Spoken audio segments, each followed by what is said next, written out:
Why would you ever wear leg makeup? Like, that's weird. Love your legs. I wear leg makeup when I wear shorts. This is news to me. I didn't even know that was a product that existed. Yeah, it's like a spray. It's a spray-on. It's like a Sally Hansen. Okay. Exactly. Never I mind. love Sally Hansen. Sally, I hope you're doing well. Hope you're doing good, Sal. I hope you're doing good, Sally.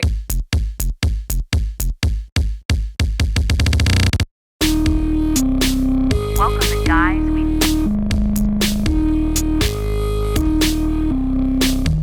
Hello, human beings. How you doing? How you doing in this big bad world we got going on? I hope you're doing well. Stay hydrated, wear a seatbelt, and welcome to another exciting episode of Guys We...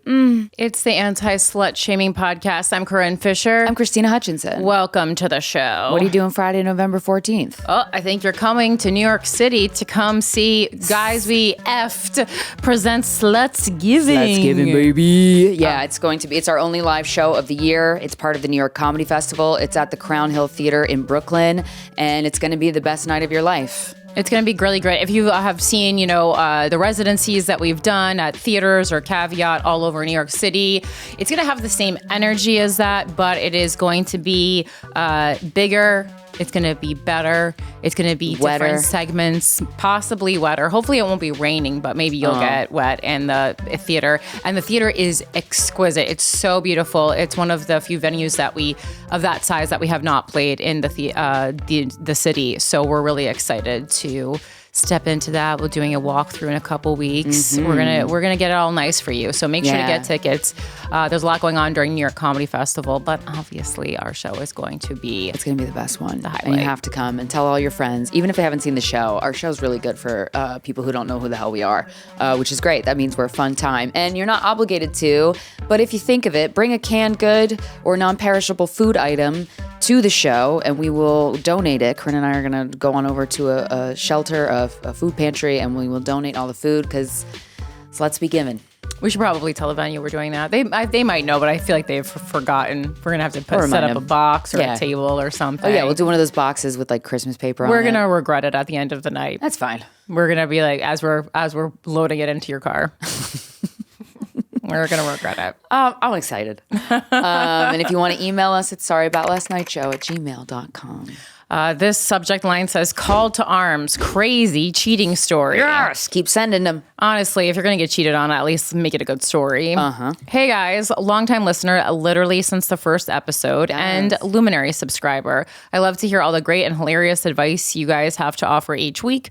I've been wanting to write in with this ridiculous story for years now, but never felt like it was relevant until you asked about wild shit you've done after being cheated on. This cheating event, yes, I call it an event, and you'll hopefully understand why by the end, transpired. Oh, it's serious when they use transpired. Over the course of roughly 24 hours. Buckle up. I'm so excited. I'll try and string all the details in as best as possible. Sorry, it's going to be long. Haha. It was 2016, and me and my boyfriend, we'll call him John, in quotes, had been dating for 2 years. We just returned from a 2-week hellish vacation from Yellowstone. Hellish? That's too long to stay in Yellowstone. That is a long time. You can only look at so many trees. I mean, it's great to look at trees, but 2 weeks. That's too long for America. That's a whole other story. Our relationship overall was toxic and overall bad from the beginning. Nice. Many people warned me not to date him. I love that. As he was a sloppy, drunk, gambling addict. And you said, that's what I've been dreaming for. Oh, gosh. Who worked in one of the most popular shithole bars in town. Oh. The day of the event started normal. He picked up a day shift at the bar. I was working, and we agreed to go see a movie after work.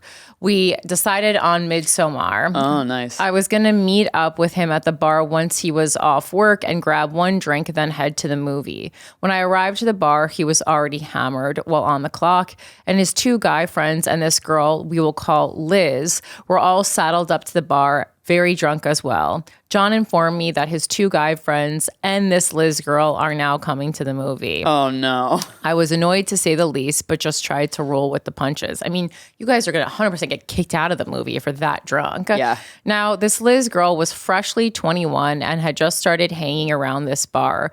I'd seen her name pop up in his DMs for the last few weeks, but John always downplayed it and made it seem like she was just some crazy 21-year-old that loved going to the bar since she was new mood this scene. I just turned 21. I can't even lift anything. Anytime a guy calls another woman crazy, they're fucking. They're fucking her. Yeah. She had intertwined herself pretty deep within the classic car and motorcycle scene. Oh, the people you want to fuck when you're 21. Oh, God. And was living with a close friend of mine in a large multi-roommate type house and was also working with another close friend of mine part-time. So I'd heard a lot about her, seen her around, and met her on various occasions. She had never made any effort to introduce herself to me. Well, she's 21. That's not really a thing. Yeah. It's just like not. That's like etiquette that you learn when you're older.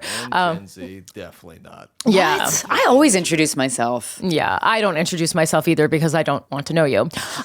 Fair. And I don't like being disingenuous or attempt to reciprocate any small talk over the few short weeks she started hanging around me and my friends. I did try to talk to her on a few occasions, but never really clicked with her. I figured she was just climbing the very lame social ladder, and I had no intention of becoming friends with a 21-year-old whose only goal seemed to be impressing the guys in the scene.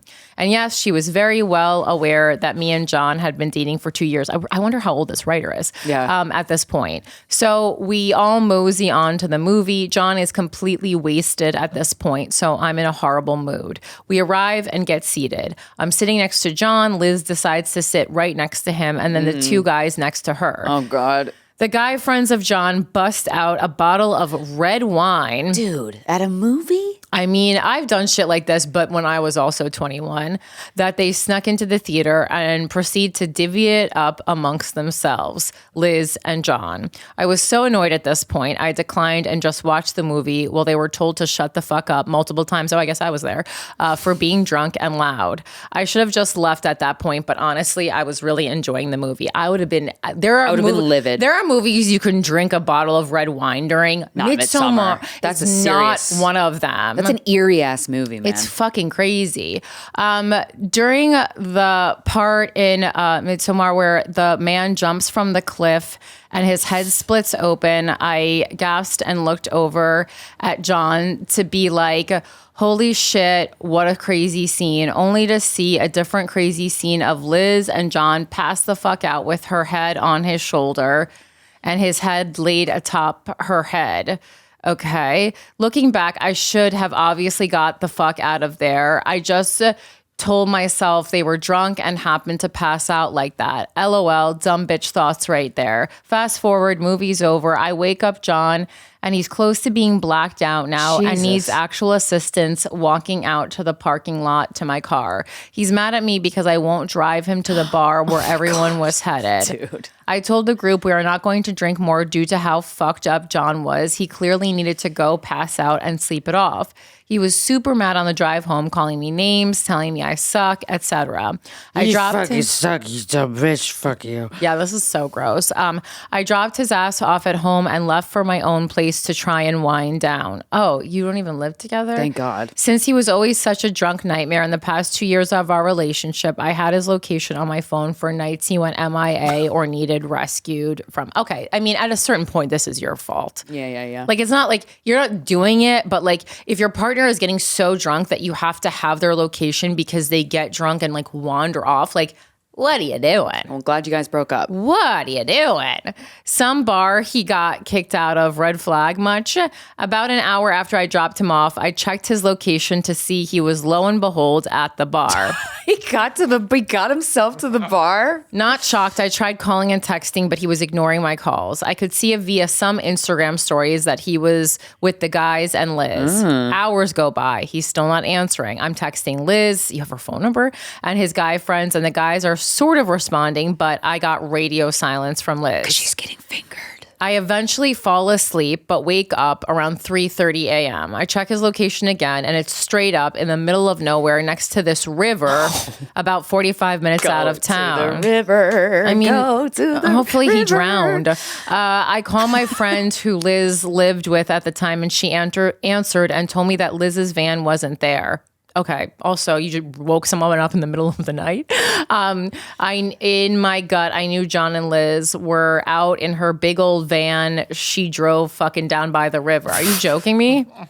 Like she lives in a car? Baby.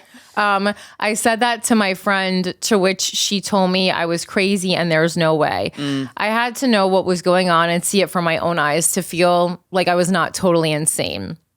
So I did the logical thing and hopped in my car at 4 a.m. and drove out there to go find them. I'm driving down this middle of nowhere road. The sun is just coming up and I'm following the location on the lookout for her van. The location stops me at the random car with some dude in it, so obviously not them. And I'm starting to feel like I've just fully lost my mind and can't believe I drove out here for nothing. Then I fucking see it. Yes. Liz's van parked on the side of the road. I immediately park behind it and walk up to the driver door. Oh my God. There's no windows on the van to look into. What? I click the door handle and it's unlocked. My ass barges in the van to find John butt ass naked and Liz naked under some blankets. I went full rampage and lunged into the back of the van, yelling at both of them. Attempted to put Liz in a headlock? Question mark, question mark, question mark. Hey, hell hath no fury. You don't know how you're going to respond until it happens, man. I didn't want to hurt her or anything. I was just caught in some insane rage. Yep. John pulled me off of her. Pretty sure I elbowed his face in the scuffle, and finally the commotion stopped. The lies immediately started flowing from him. I mean, I was just hugging her butt. There's really no way if you're caught naked that you can get out of it. Yeah. He said they were just out there skinny dipping. Still a problem. My response was, what's skinny dipping your dick in her pussy? I know. Haha. There was some back and forth arguing that I can't really remember. The whole thing was a blur. Eventually, he grabbed his shit and I told him to get in my car. We are done, but I'm driving him at home so he can sit at home still drunk and alone and hopefully feel like the biggest loser piece of shit ever. You should have just left him. Yeah. As soon as I left his ass at home, even then I was too nice. Yep. Here's where I ended up doing some damage. I know it's never nice to blame the girl in cheating situations. It's not about the girl. It's about whoever the person who is not in a committed relationship. So it can be a man. It's just the person who has no tethering to another person. I know it's not never nice to blame the girl in cheating situations, but she did go out of her way to call him after I dropped him off and then go pick him up. So I figured I'd let her know she fucked with the wrong person by first off informing her father. Is he gonna care? What I had just discovered. She's a grown person.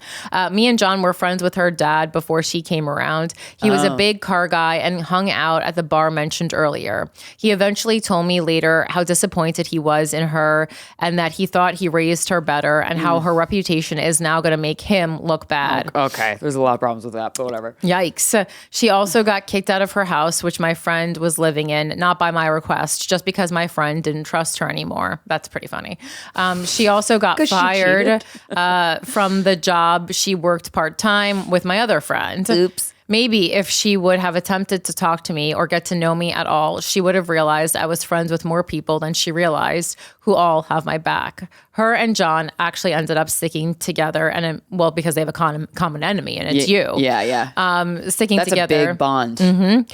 Some people get married over it. And have kids. And immediately started dating. I shit you not, less than 3 days after the whole thing happened. Yeah. John got fired from his bar job, and they ended up moving away together after everyone around town kind of realized how much they both sucked. Nice. They stayed in their weird shame dating bubble for a couple years until John eventually fell back into the same drunken insanity. But this time it was Liz who had to deal with all of his issues. Oh. I think she eventually realized I wasn't the crazy one and how much bullshit I'd have to deal with when I dated John. Well, no one had to deal with any of this. You guys are fighting over a loser. Yeah. Doesn't that suck? That happens a lot for women. A lot of people fighting over losers, just absolute people with nothing to offer. It's because you're too focused on winning and not focused on is it worth it? Yeah. They, of course, broke up and both disappeared from the city and found new life paths. In the end, I ended up wishing the two of them no ill will. I knew that I was so much better off without this loser in my life. I honestly felt a little bad for Liz for not realizing what she had signed herself up for. Hey, that's Liz's journey. Yeah, every 21-year-old woman has to learn that her own, in real time, her own way. Last I heard, John was in jail for attempting to murder his best friend in a drunken blackout. Johnson, stop drinking. I'm going out on a I think limb everyone here. in this story needs to stop drinking. Alcohol doesn't make things better. Major yikes. She right. I mean, that's major yikes. It's a little more than major yikes. Major felony. Yep. I'm now in a much better relationship and have a couple of cute ass dogs that I love to hike and explore with. Moral of the story is don't date a raging drunk alcoholic who you feel the need to literally track and have to take care of him. That's a great lesson. Get a dog instead. They are much more fun and rewarding to take care of. Facts. Hope you enjoyed this story, a loyal fucker. Here's some pictures of the pups and the new guy I've been with for the last 5 years. He's very cute. You're so cute. And that dog is so cute. That looks a lot better. I would like to see a picture of John, though. I would love, and Liz. I'm so curious what these people look like. And how old? She's pretty. The writer's pretty young too. Like if this is her, if this is 5+ years after, she still looks like she could be in her 20s. Yeah. So you mustn't have been that much older. Couldn't have been that much older. I'm guessing. Well, fucking A. Send us your stories. Send us your cheating stories. Have you ever been cheated on? Yeah. Yeah. Did you find out? I didn't know until after I had already dumped the person. That one. Okay. Yeah. That's the only time that I know of for you. Yeah. I found out and the girl came over my apartment and I was dating a guy who lived in my building. Oh, yeah. I remember this story. And we went and then you attacked them together. Yeah. Well, I attacked him. And then she was like, get off of him. And I'm like, don't you tell me what to do. You accosted him together. Absolutely. Yeah. Walking into his room, he was wasted and passed out after a Halloween party. And the two of us walking upstairs, it was one of the most thrilling moments of my life. Yeah. I was like, I cannot. The face that he makes, I'm so excited to see it. And it's going to be in my memory till the day I die as just... Yeah, I mean, the only person again, I could have been cheated on more. I don't know. You can never guarantee that. But the time I know that I was cheated on, it was just ridiculous because I tried to dump this person multiple times and then he cheated on me. And I was like, I've been trying to get rid of you for a long time. Why do we have to do it this way? I understand now. But he had to leave town because no one wanted him here. So if you cheat on me, you have to leave New York City. Oh, that's pretty cool. Pretty fun. Badass. Thank you. A little humble brag. Thank you so much. How you doing? Good. Well, I wanted to actually, because this episode is going to come out for Luminary subscribers 3 days before I turn 40. And it will be the week of my 40th birthday for everybody else. And so I just wanted to talk about it briefly, honestly. Yeah. How you feel? I feel fine, normal, good. I mean, I'm not like one of these people who's like overcompensating and it's like, I can't flirty. Yeah, like I actually am really excited for this decade because like 20s and 30s didn't like love. 20s are just a mess for everybody. I think there was like a lot going on. It's interesting and everything, and it was super fun.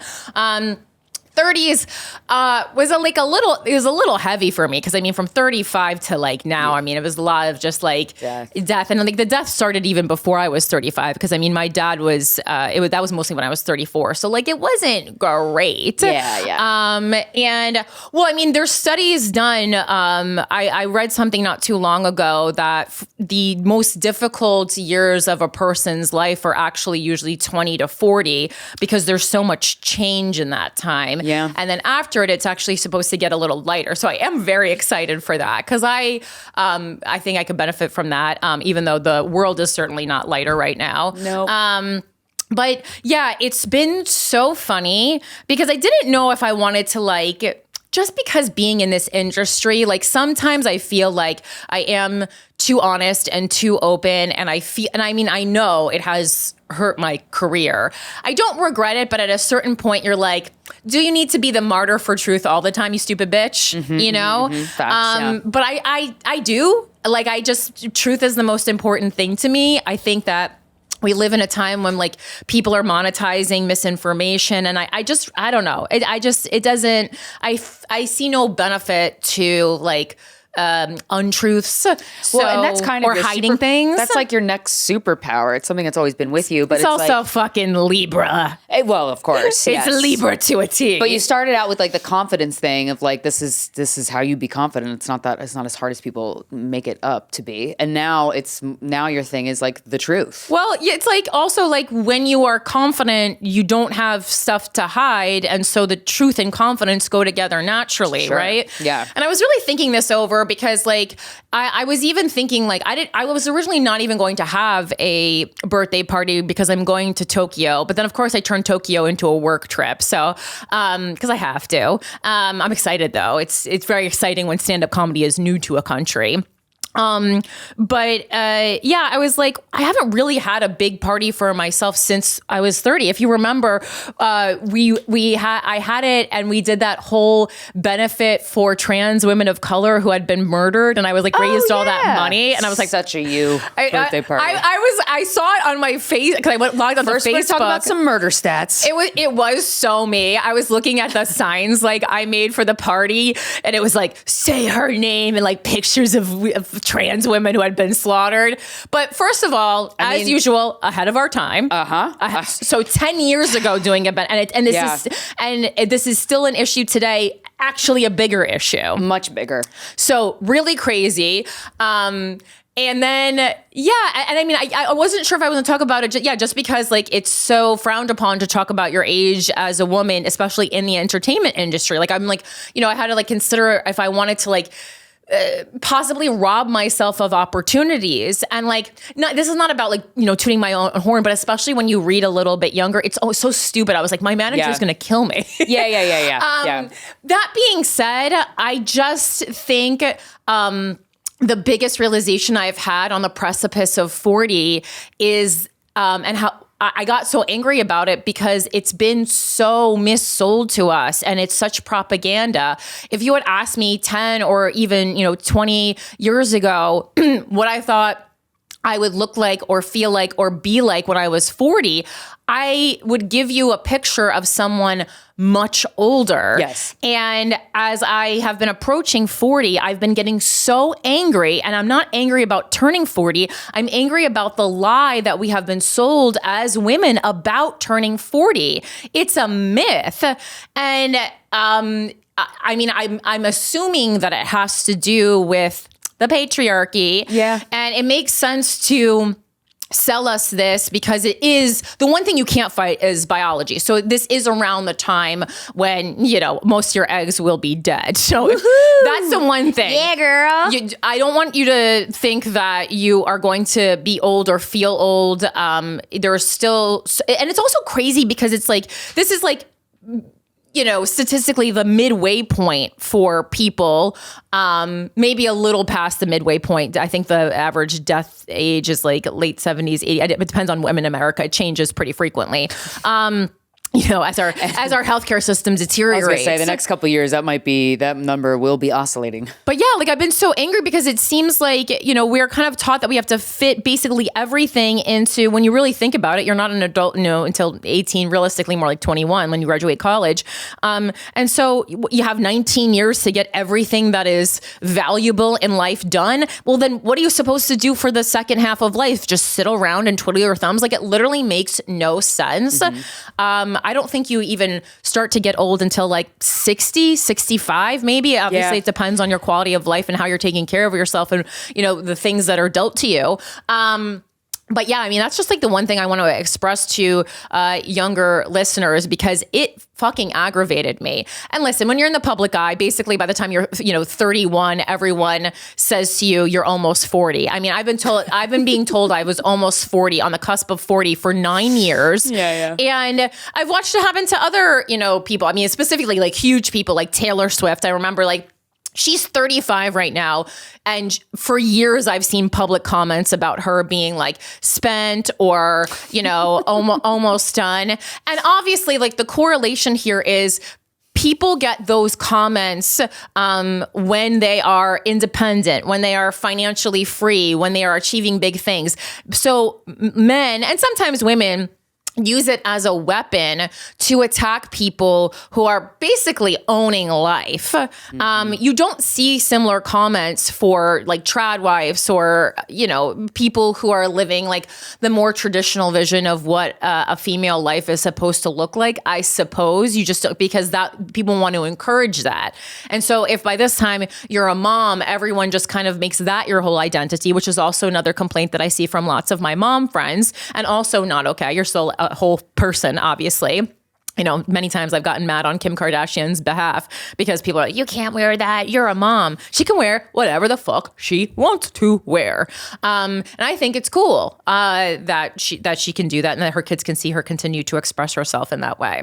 So anyway, yeah, that's just what I wanted to say. Everyone is so concerned about me turning 40. Even the text messages, the list goes on and on. The list of like the interesting responses I got to my birthday party invitation, because I'm having a birthday party, and I didn't just send out an invitation like I'm having a birthday party. I said 40 is huge. 40 takes up most of the land, of the space on the invitation. Because number one, I wanted to let people know why I was throwing myself a huge party, not just wasn't turning 37 and just needed attention. Yeah, I think it's a milestone. It's great. It's one of the biggest birthdays, 40. What is it? 16, 21, 40, 50. And then when you get into the older ones, 80, 90, 100, obviously. No one ever really cares about 30. It's so funny. I feel like 30s kind of get ignored. I think 40 for a woman and 50 for a man is usually pretty big deals. I think it's just because when you're done with your 20s, you're honestly, this is for the best. Yeah.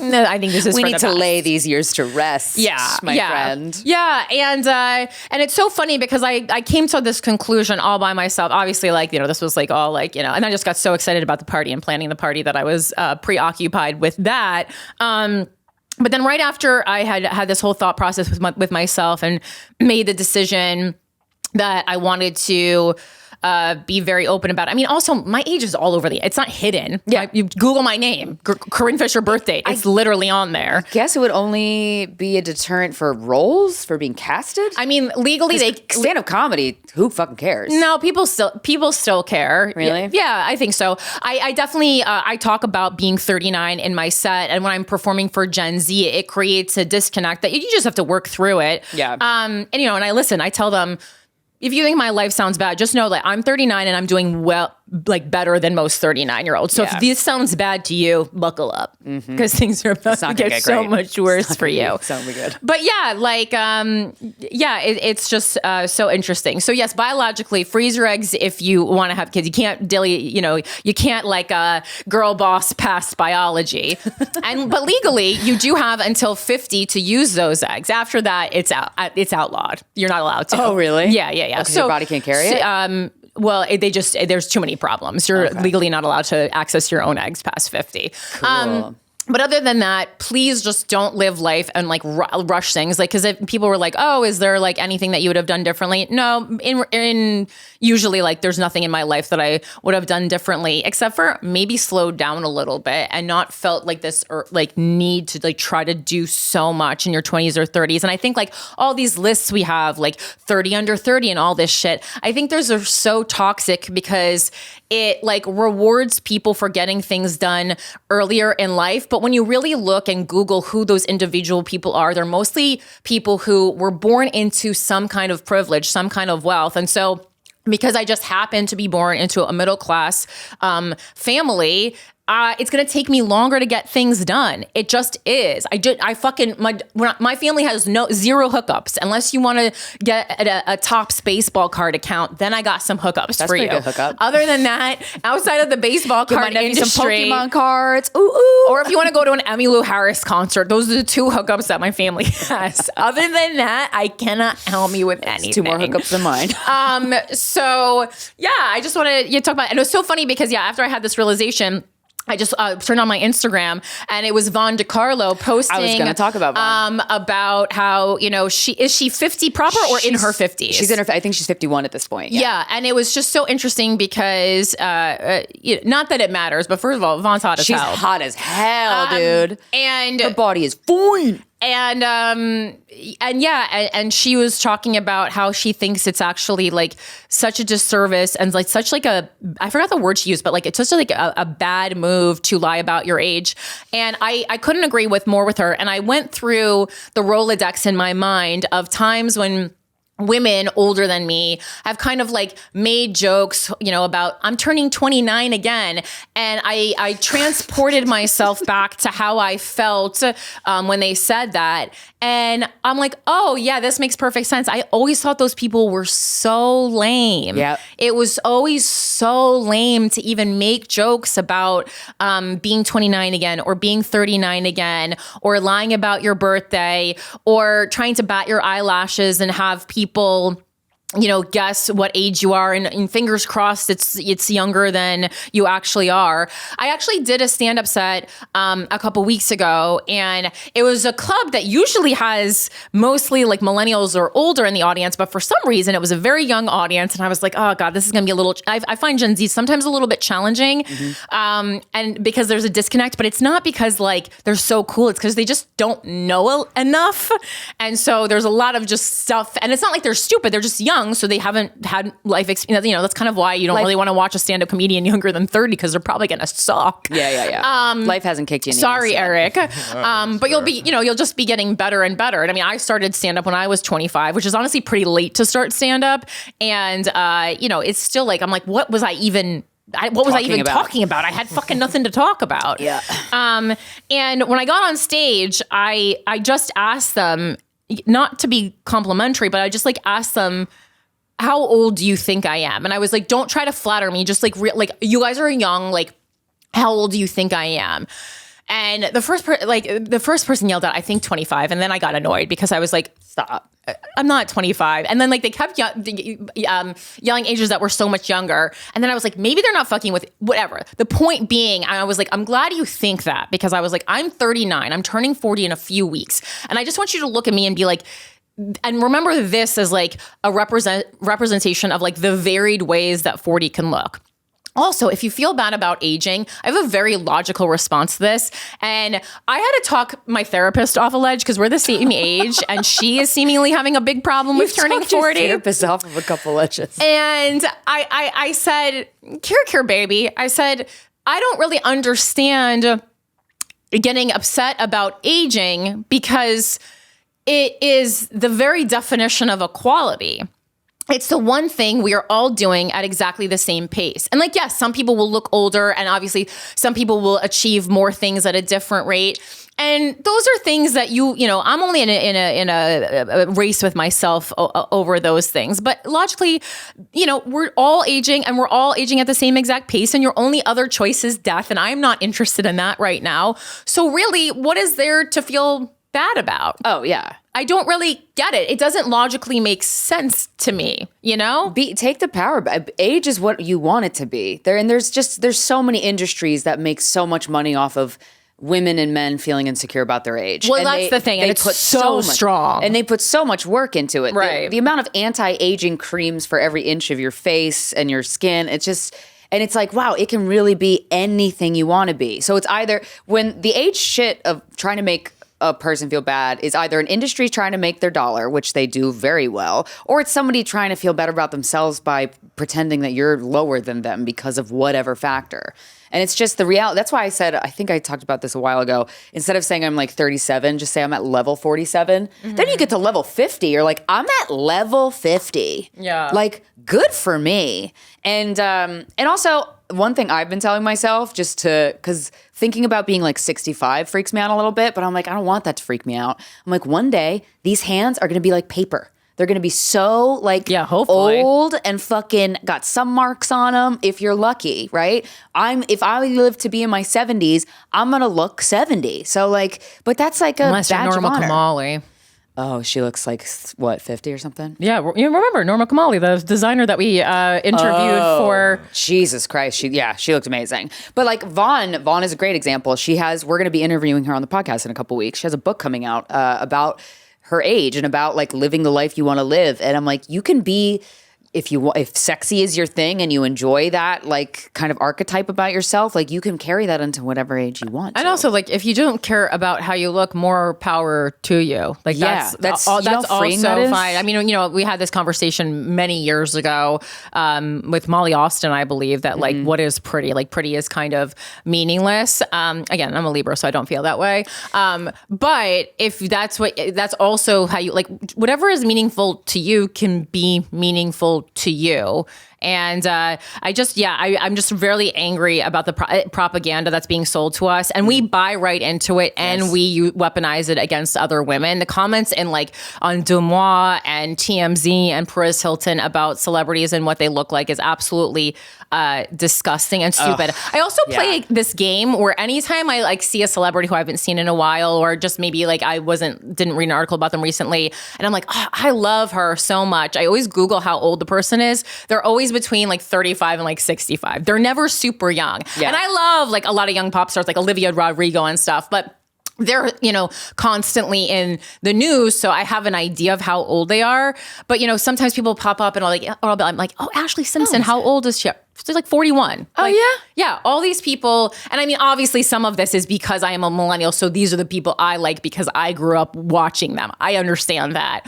But yeah, just be careful about if you are younger about how dismissive you are of people older than you, because that's going to be you one day. Or you'll be dead, which is much worse. I remember we had Janine Garofalo on the show years and years and years ago. Yeah. And she was talking about leg makeup. And at the time, I was like 27 or something. And I was like, oh, I love leg makeup. Janine, why would you ever wear leg makeup? Like, that's weird. Love your legs. My dumbass. I wear leg makeup when I wear shorts, motherfucker. Like, yeah, veins pop up. Well, it's not even for veins. It just like looks... It looks smoother, but yeah, it my just legs looks smoother. Because like for me, like my legs are so light, you could see the hair coming in the moment you shave it. Like you can see the little black dots. You can't not see them. I'm too light. Yeah. This is news to me. I didn't even know that was a product that existed. Yeah, it's like a spray. It's a spray on. It's like a Sally Hansen. Okay. Exactly. Never I mind. love Sally Hansen. Sally, I hope you're doing well. Hope you're doing good, Sal. I hope you're doing good, Sally. I thought you were going at your leg with like a brush, like a contour. It's like that. But you do dry brush. I have for your lymphatic drainage. I have had makeup artists apply leg makeup, and also like anytime anyone's doing runway, they have chest makeup on, they have leg makeup on, just because so all your shades match. Otherwise, your chest will be much lighter, and also everyone has like a little tit like zits. Everyone has that. Tits. Everyone has that. Absolutely. You guys into it? And Beyonce said 40 is her favorite decade. I can see it. It's Beyonce, but like still. Well, looking at our colleagues, I feel like Nikki Glaser has always been fucking killing it. Yep. And she's only like 1 or 2 years older than me, but I feel like there is something that like once she turned 40, she was just like unfucking stoppable. Her Instagram has like doubled, because I remember I kept waiting for her to hit 1 million just because I was so fucking angry, because I was like, she works so much harder. She's so much more talented than all these fucking dipshit guys. And it took forever. And I was like, kept looking at it like it was my goddamn Instagram account. I was so mad about it. And then she finally hit it. And then from there, it was just like, she's at like 2 million. She has a residency in Vegas with David Spade. I love her, and I just love watching her shine. And I just think she is like a great example of like just starting your 40s with a fucking bang. There's also, there's something really hot about women in their 40s that I've always thought, even when I was in my 20s. Yeah. Even when I was in my early 20s, I'm like, okay, I get the hotness of women in their 20s. Women in their 30s, I kind of just ignore. Like, they don't stand out. I think they're hot too, but yeah. Hot, but like, they don't stand out to me as like, oh, that decade is something special. But women in their 40s have like a glow that is, or something behind their eyes. Well, because I think like that maniacal behavior, like not the manic behavior of like, I must have a child. Like it's kind of gone by then, because you had to kind of make the decision already. Yeah. And so they're like at peace. Also, we can talk about this on another episode, but I've been watching Hunting Wives because people have just been talking about it a lot. It's the hot new Netflix show. Okay. It kind of is giving Desperate Housewives. I didn't watch Desperate Housewives, but my mom did. I've seen So it has like that soap opera element where like crazy shit is happening every episode. I do kind of like that. It's fun. Because that Christina Applegate show about the death, that also had that too. And so I do like, there is something I like about it, but it also is focused on like a right-wing community. And I just think, even though I'm not a fan, I do think too much media is focused on the left perspective. Sure. And it annoys me. So I like to see this. It's like someone who is left-leaning who has to move for her husband's work to Texas and be introduced to guns and right-wing legislation and happenings and church life. And so I started watching it just because everyone was talking about it. And I'm not going to give a lot away, but like first of all, I was like, we're dealing with like woman-on-woman scenes that were like, I was like, oh, actually, this is like the first woman-on-woman stuff that I've ever been like into in a regular series. What do you mean, like it's storyline wise? Yeah, I don't want to like ruin it too much, but for people who haven't watched it. And then I was like, ooh, do they make out? Oh, they do more than that. Yes. And then do they finger? And then I want to watch it. And like one of the leads of the show, it's Brittany So, and I don't, how do you say, is it Malin Ackerman? Is that how you say it? Oh, she's a great actress, the blonde girl. Yeah, well, she's like redhead and blonde in the show. I know her so much. And I know what her name is, like to write it. I just don't know how to, I've never heard it said out loud. But she, like, Brittany So is wonderful too, but Malin Ackerman's older than Brittany Snow, I think almost by a decade. And she, like, I think she's like 47 or something in real life. I looked it up, but like she's sexy. Her seductiveness and power, it holds the whole entire fucking show down. Wow. Okay, I'm gonna watch this show. And so this was just, I was like, oh my God, this woman could get me to maybe join like a cult or something. Wow. Yeah. That's power, baby. Really powerful. Beautiful. So anyway, young daughters, please do not live your life like fearing 40, and do not let other people, men specifically, let you fear 40. It is the worst lie that I have been sold so far in my life. And I've been sold a lot of lies as a woman. This is the one I'm angriest about. That's the life of a woman, is uncovering all the lies that have been sold to you. Absolutely. And just divorcing those lies and grieving the life that you could have lived had you not had those lies in your life. Absolutely. That's amazing. I'm so excited for your birthday party. It's going to be fucking epic. I'm gonna, it's gonna be fun. One thing I wanted to promote, it should be out by the time this comes out. It'll definitely be out by the time this is wide release. I have a new podcast that I recorded about a year ago, and I'm so excited because it is about a topic. It is about a topic that I am obsessed with. And it's all things metaphysical: aliens, ghosts, psychedelics, going to different dimensions, doing DMT and talking to the fucking tribe of people that you talk to. It's called Wait, What? And it's co-hosted by myself and author Daniel Pinchback. He is a very, very smart person who has written lots of books. And he's a really interesting intellectual mind. So him and I co-host it. And the first 2 episodes are solo of me just trying to get a handle on his life experience. He's done every single psychedelic you could dream of. He's written a book on all of it. He's done them the right way with like shamans in Brazil or in the place of origin of the plant medicine. And he just has so many different experiences. And I think him and I are like a nice little tag team. We're certainly very different. But we have a lot of interviews coming up with people. One guy who's been abducted by aliens, who claims to be abducted. One woman who can read Akashic records. One guy who channels an alien civilization. So anywhere you get your podcast, Wait, What? And you can get the link for that on my Instagram bio at KRYSTYNA Hutch. And as always, you can watch Without a Country. We live stream 7 p.m. Eastern time on YouTube, on the Without a Country YouTube channel. And check out my new Instagram series. It's called Local Whispers. I am obsessed with municipal politics. I don't think people cover enough. Obviously, running for mayor is what got me into that. But I'm really trying to spread the joy and hilarity and just like festering of corruption that happens in municipal politics. It's really exciting because I know we feel like we don't have a lot of power with everything that is happening in the world today. And like, you kind of don't. But the great thing about local politics is that's where you can stop these crazy leaders before they get big enough to have the power to become authoritarian leaders. The individual voters have so much more of a voice on the local level. So I know like people aren't talking about, I know there aren't full broadcasts or, big major news sources dedicated to that. But I assure you, wherever you live, there is some kind of local media, a gazette, whatever. Like in New York, I would recommend probably City and State is what you want to read in New York City. But there is local news. Number one good thing about local news is it tends to be less biased. It's people who still really like admire and respect journalism, and you're not getting like all this like capitalism, like paid ad nonsense thing, because a lot of times they're locally owned, even though sometimes these bigger people do own these like smaller affiliates. So that's one good thing. And the second thing is, yes, like so many people go, how can I get involved? What can I do? Like, yeah, you can call your representatives. That certainly is genuinely helpful.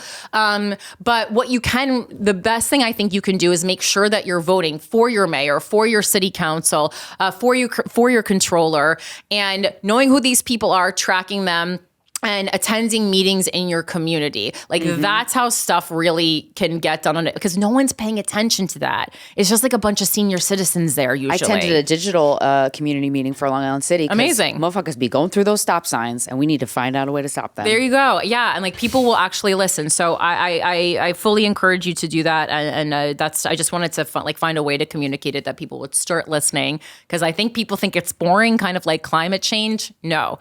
Municipal politics are so interesting. And like climate change is very serious. I'm saying like the articles about it are boring. They need to spice it up. I need more titties. Yeah, definitely. Show me some titties when you talk about the rainfall count. And then Los Angeles Gash, October 22nd, there's like a handful of tickets left. So if you're considering going to that, you got to get that ticket now. And then Tokyo, I'm at Tokyo Comedy Bar on October 4th. It's a Saturday on a showcase show. It's like, I think it's right by Shibuya Crossing, and that is happening. So all the links are in the link tree on my Instagram at philanthropygal. Amazing. And now for our guest. We have not had her on the show before. This is such a great conversation. So funny. So fun. I love I love talking to a stand-up comedian, but I love when they roast us. Yeah. I love she getting was roasted. Great. She's a stand-up. You could catch her all over New York City. Ladies and gentlemen, please welcome to the show, Allie Colbert.